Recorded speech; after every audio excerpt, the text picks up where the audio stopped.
হযরত ইউসুফ আলাইহিস সালাতু ওয়াস সালাম আল্লাহ পাক রব্বুল আলামিনের রহমত, রহম এবং করম নিয়ে কেনান থেকে আল্লাহ পাক রব্বুল আলামিন হযরত ইউসুফ আলাইহিস সালাতু ওয়াস সালামকে একজন গোলাম হিসেবে মিশরের ভিতরে পাঠিয়ে দিয়েছিলেন। জোরে বলেন ঠিক না ঠিক? ঠিক। ইউসুফ আলাইহিস সালাতু ওয়াস সালাম এমন একজন নবী ছিল, আল্লাহ পাক রব্বুল আলামিন হযরতে ইউসুফ আলাইহিস সালাতু ওয়াস সালামকে এমন একজন নবী বানিয়েছিলেন, এত সৌন্দর্য, এত রূপ এবং এত সৌন্দর্য দিয়ে আল্লাহ পাক রব্বুল আলামিন হযরতে ইউসুফ আলাইহিস সালাতু ওয়াস সালামকে সৃষ্টি করেছেন। আদম থেকে নিয়ে অদ্য পর্যন্ত, কিয়ামত পর্যন্ত যত মানুষ দুনিয়ার ভিতরে আল্লাহ পাক রব্বুল আলামিন পাঠাবেন, হযরতে ইউসুফ আলাইহিস সালাতু ওয়াস সালামের মতো আল্লাহর রাসূল বাদে এত সুন্দর রূপ এবং সুন্দর যদি আল্লাহ দুনিয়ায় আর কোন মানুষ পাঠায় না এবং পাঠাবে না। জোরে বলেন সুবহানাল্লাহ। আপনাদের কি খারাপ লাগে নাকি? হযরত ইউসুফ আলাইহিস সালাতু ওয়াস সালাম মিশরে আসার পরে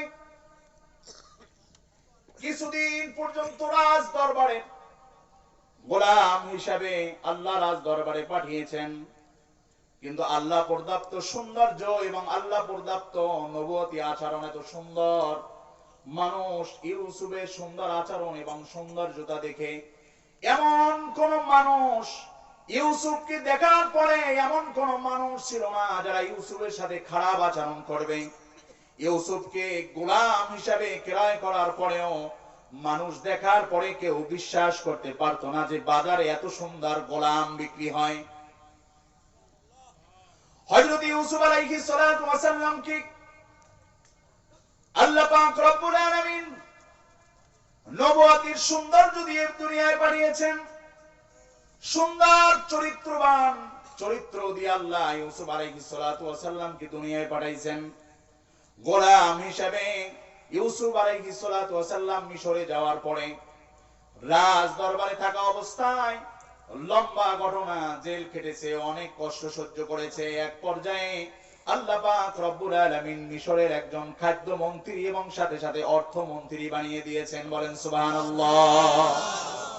ইউসুফ আলাইহিস সালাতু ওয়াস সালাম অর্থমন্ত্রী, পাশাপাশি আল্লাহ খাদ্য মন্ত্রী বানিয়েছেন। এই দুই মন্ত্রিত্ব পাওয়ার পরে হঠাৎ করে ইউসুফ আলাইহিস সালাতু ওয়াস সালাম মনে করলো, এক স্বপ্নে রাজার স্বপ্নের ব্যাখ্যা করে দেখলো যে রাষ্ট্রের ভিতরে দুর্ভিক্ষ শুরু হয়ে যাবে। দুর্ভিক্ষ শুরু হওয়ার আগে হযরত ইউসুফ আলাইহিস সালাতু ওয়াস সালাম রাষ্ট্রের মানুষের কল্যাণের কথা চিন্তা ভাবনা করে রাষ্ট্রের মানুষের ভরণ পোষণ, মানুষের আহারের চিন্তা ভাবনা করে বড় বড় গোডাউন তৈরি করে তাদের জন্য খাবার মজুদ করলেন। খাবার মজুদ করার পরে পুরো মিশর সহ আশেপাশের সমস্ত শহরগুলির ভিতরে দুর্ভিক্ষ শুরু হয়ে গেছে। মানুষের ডলার ভিতরে কোনো খাওয়া নেই, ক্ষেতের ভিতরে কোনো ফসল নাই, রুটি খাওয়ার মতো অল্প একটু জবও নাই, আবার রুটি খাবে এর জন্য কারো কাছে কোনো সেরকাও নাই। এই সাউন্ড সমস্যা করবা, তোমার তো চেঞ্জ করতে বলি না বাবা। আচ্ছা, নষ্ট করে দেব, রাগ করছো? রাগের সাথে খবরটা বলতে হচ্ছে। লা হাওলা ওয়ালা কুওয়াতা ইল্লা বিল্লাহ। সকলে বলেন আল্লাহু আকবার। আল্লাহু আকবার। আল্লাহ পাক রব্বুল আলামিন ইউসুফ আলাইহিস সালাতু ওয়াস সালামের ভিতরে নবুয়তি হিকমত দান করেছিলেন। যারা বলেন ঠিক না বা ঠিক? ঠিক। ইউসুফ আলাইহিস সালাতু ওয়াস সালাম কেনান সহ আশেপাশের শহরগুলিতে খবর পাঠিয়ে দিলেন।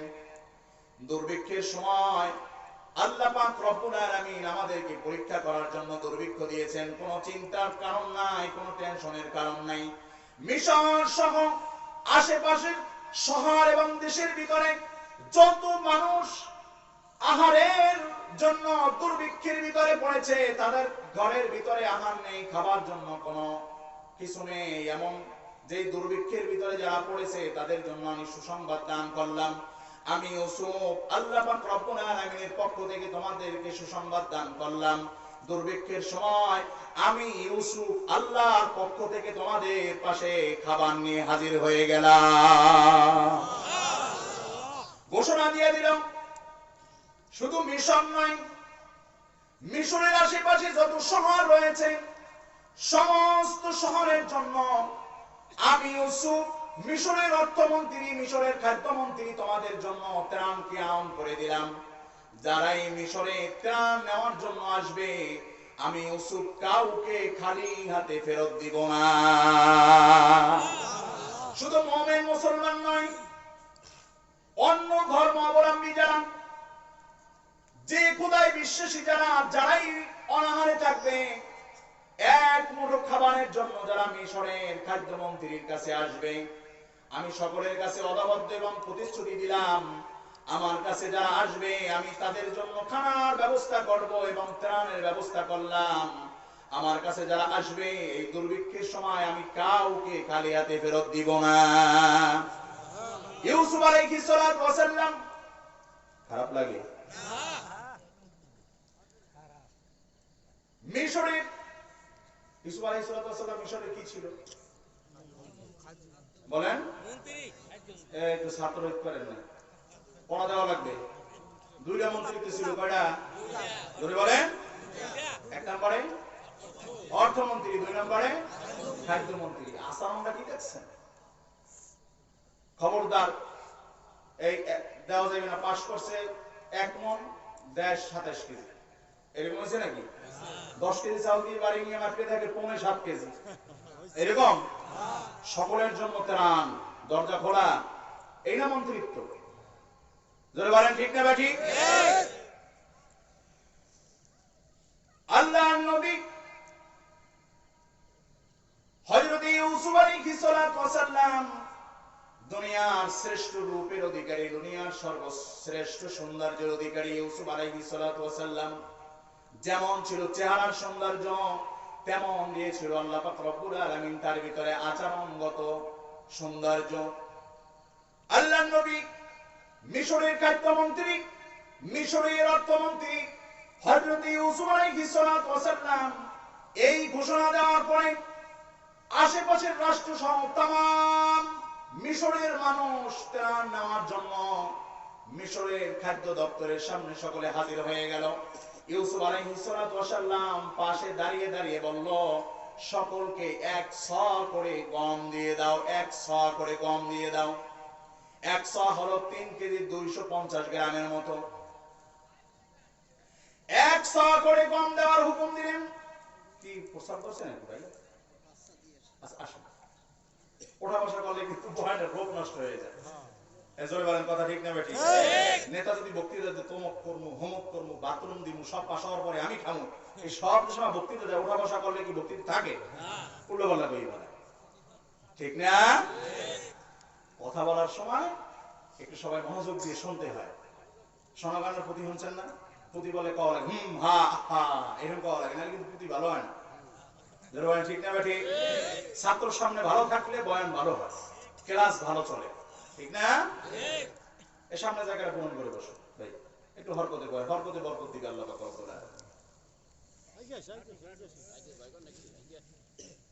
সকলে বলেন আল্লাহু আকবার।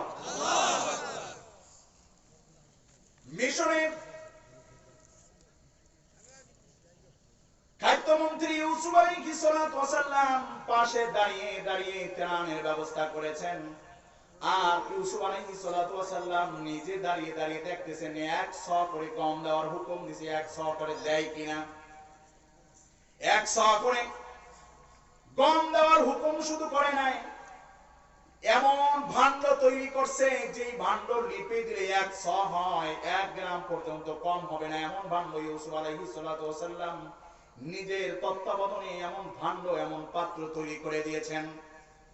ইউসুফ আলাইহিস সালাতু ওয়াস সালাম ত্রাণ দেওয়া অবস্থায় হঠাৎ করে একজন বালক, দরিদ্র বালক, জীর্ণ শীর্ণ বালক তার ভাণ্ড নিয়ে সামনে হাজির হয়েছে, বস্তা নিয়ে সামনে হাজির হয়েছে, বলে আমাকে দান করেন। ইউসুফ আলাইহিস সালাতু ওয়াস সালাম বললেন তাকে 100 পরিমাণে গম দিয়ে দাও। 100 পরিমাণে গম দেওয়ার পরে ওই জীর্ণ শীর্ণ দরিদ্র বালক বলল, জিদিনি, আমাকে আরো বাড়িয়ে দেন। ইউসুফ আলাইহিস সালাতু ওয়াস সালাম বললেন, আরো 100 গম তাকে বাড়িয়ে দেওয়া হোক। আরো 100 গম তাকে বাড়িয়ে দেওয়া হলো। এরপরে আবার ওই যুবক বলল, আমাকে জিদিনি, আরো বেশি পরিমাণে বাড়িয়ে দেন। ইউসুফ আলাইহিস সালাতু ওয়াস সালাম বললেন, ও আমার ভাই, এই রাষ্ট্র সহ আশেপাশের রাষ্ট্রের মানুষ, হাজার হাজার মানুষ খাদ্য দপ্তরে ত্রাণ নেওয়ার জন্য হাজির হয়েছে। এই ভান্ডার তো আল্লাহর ভান্ডার নয়, আল্লাহর হুকুমে দুনিয়ার ভান্ডার। একদিন না হয় একদিন শেষ হয়ে যাবে। তুমি কি চাও না 100 করে গম আমি সমস্ত দরিদ্র ক্ষুধার্ত মানুষের কাছে আমি পৌঁছিয়ে দেই? যুবক শোনার পরে বললাম, লাউ আলিমতা মানানা লারতাইতা, আপনি যদি জানতেন আমি কে, তাহলে আপনি আমাকে আরো বাড়িয়ে দিতেন। বলতেছে, আপনি যদি জানেন আমি কিডা, আমার পরিচয় যদি আপনি জানেন, তাহলে আপনি আরো বাড়াই দিতেন না। এরকম কথা বললে একটু আশ্চর্য হয় না? এই আপনার কথা বলেন না, বয়ানটি বোঝেন নাই? কারে বলে? খাদ্যমন্ত্রী, অর্থমন্ত্রী বলতেছে, আপনি যদি জানেন আমি কিডা, পুলিশের দ্বারা যাই করেন, আপনি জানেন আমি কিডা, আমি কোন দলের লোক, চেনেন আমারে, এটা লড়া দেখ। ও আমার সাথে বাড়ি মেটে করতে ভাগ আগে জোরে বলেন ঠিক না বেটি? সব জায়গায় মাদ্দারি এবার খাড়ে, ঠিক না?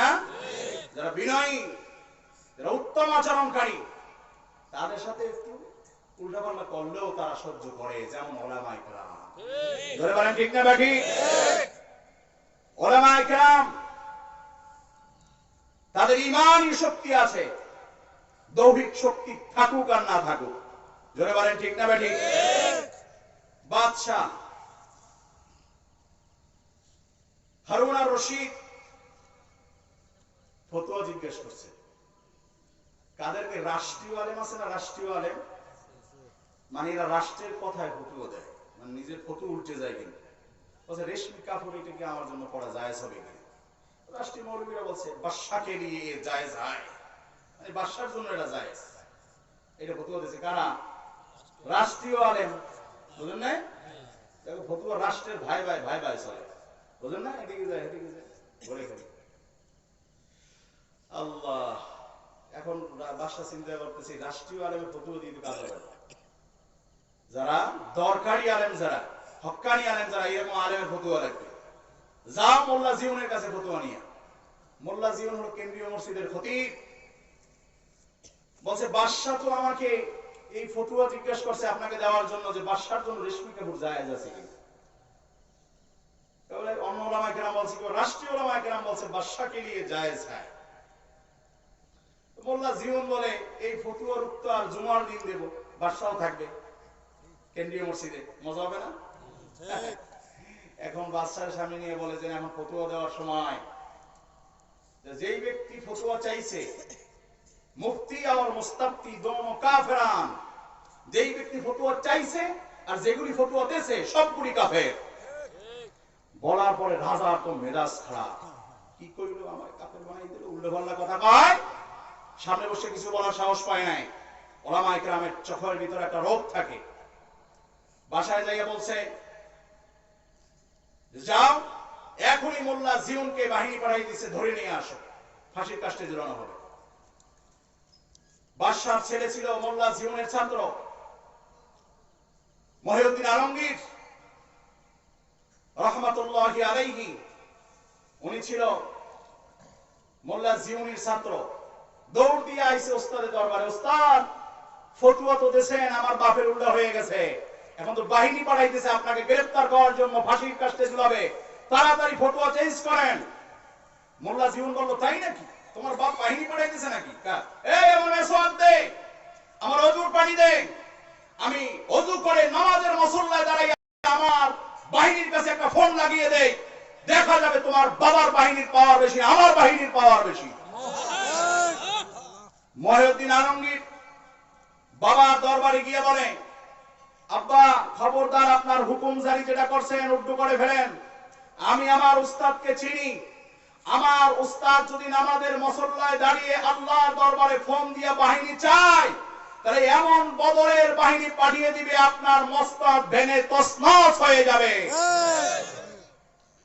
এই কথা বলার পরে বাদশা চিন্তা করলো, যার তার সাথে বাদশাহী দেখানো যায় না। রাষ্ট্রের উজিরদের কাছে বাদশাহী দেখানো যায়, কিন্তু যাই আলেম শরীরের দৈহিক শক্তিতে কথা বলে না, ইমানি শক্তি দিয়ে কথা বলে, তাদের সাথে বাদশাহী দেখানো যায় না। জোরে বলেন ঠিক না বেঠে? তার ইউসুফ একজন নবী ছিল, উনি আমার মন্ত্রীর পাওয়ার দেখায় নাই, উনি তো রাষ্ট্র পরিচালনা করেছে ইমানি পাওয়ার দিয়া। জোরে বলেন ঠিক না বেঠে? হযরত ইউসুফ আলাইহিস সালাতু ওয়াস সালাম ত্রাণা অবস্থায় অজ্ঞাত একজন দরিদ্র যুবক বলে, আমাকে জিদিনি আরো পরিমাণে বাড়িয়ে দেন। ইউসুফ আলাইহিস সালাতু ওয়াস সালাম বলে, তোমাকে যদি আমি বাড়িয়ে দেই অন্য মানুষকে কি দিব? উনি বললেন, লাউ আলিমতা মান আনা লা আরদাইতা, আপনি যদি জানেন আমি কে, তাহলে আরো বেশি পরিমাণে বাড়িয়ে দেবেন। আপনি তো আমার পরিচয় জানেন না। ইউসুফ আলাইহিস সালাতু ওয়াস সালাম বললেন, ভাই তুমি এমন কথা বললে, শত ব্যস্ততার ভিতরেও তোমার পরিচয় জানার জন্য আমার আগ্রহ হয়েছে। বলো তুমি কে, তোমার পরিচয় দাও। যুবক ইউসুফ আলাইহিস সালাতু ওয়াস সালামের দিকে তাকিয়ে বললেন, আনাল্লাযী শাহিদতু লাকা বিল বারা মিন তুহমাতি যুলাইখা জাওজাতাল আজিজ। বলেন আল্লাহু আকবার। বলে, ও ইউসুফ, যুলাইখার কবরে পড়ি। যুলাইখা তোমাকে যে অপবাদ দিয়ে অপবিত্র বানানোর চেষ্টা করেছিল, আল্লাহর নবী হওয়ার কারণে, চরিত্রবান হওয়ার কারণে, আল্লাহর পয়গাম্বর হওয়ার কারণে, আল্লাহ পাক রব্বুল আলামিনের হুকুমে যেই দুলনার শিশু, দুলনা থেকে তোমার পবিত্রতার পক্ষে যুলাইখার বিপক্ষে গিয়ে তোমার পবিত্রতার পক্ষে সাক্ষী দেওয়ার জন্য, তোমার পবিত্রতার পক্ষে সাক্ষী দেওয়ার জন্য দুলনা থেকে আওয়াজ করেছিল, আমি সেই শিশু আপনি আজকে তোমার কাছে ত্রাণ নেওয়ার জন্য হাজির হয়ে গেলাম। ইউসুফ আলাইহিস সালাতু ওয়াস সালাম বলেন, কে কোথায় আছো? 100, 200, 300 আর 100 দিলে কাজ হবে না। 100 ইরদাব পরিমাণে গম দিয়ে দাও। 100 ইরদাব বলা হয়, এক ইরদাব হলো প্রায় 1400 পরিমাণে গম আটে। হিসাব করলে দেখা যায় ইউসুফ আলাইহিস সালাতু ওয়াস সালাম ওই বান্দাকে ইউসুফের পক্ষে পবিত্রতার সাক্ষ্য বর্ণনা করার কারণে 100 গমের পরিবর্তে 105 মণ গম দেওয়ার জন্য হুকুম দিয়ে দিয়েছে। আল্লাহ পাক রব্বুল আলামিন